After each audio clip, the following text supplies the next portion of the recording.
মুসা নবী একদিন রাস্তা দিয়ে যাচ্ছেন, একজন উম্মত মুসা নবীকে বলে, ইয়া নবী আল্লাহ, আপনার সাথে তো আল্লাহর কথা হয়, আমার পক্ষ থেকে আল্লাহর কাছে একটা দরখাস্ত করবেন। কি দরখাস্ত?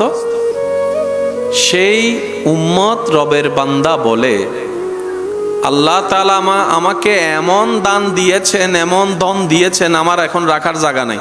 আল্লাহকে একটু বলবেন আমাকে যেন আর কোনো ধন সম্পদ না দেয়। কিছু দূর যাওয়ার পরে আরেকজন আল্লাহর বান্দার সাথে সাক্ষাৎ, যার শরীরেও তেমন কোনো ভালো কাপড়।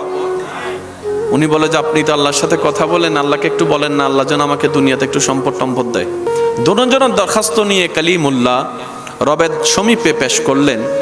আল্লাহ তাআলা বললেন যে সম্পদের মালিক আমার বান্দা, হে মূসা তুমি তাকে বলিও সে যেন শুকরিয়া আদায় করা বন্ধ করে দেয়, আমি নিয়ামত দেওয়া বন্ধ করে দিব। সুবহানাল্লাহ। আর যার কাছে কিছু নেই, যে সম্পদ চাচ্ছে, তাকে বলো আজকে থেকে বিনা প্রশ্নে, বিনা চিন্তায় আমি আল্লাহ যা যতটুক দিয়েছি সেটার উপর খুশি থেকে শুকরিয়া করতে শুরু করতে বলো। আমি আল্লাহ নিয়ামত আরো বাড়াই দিব, সম্পদে বাড়াই দিব, বরকতে বাড়াই দিব।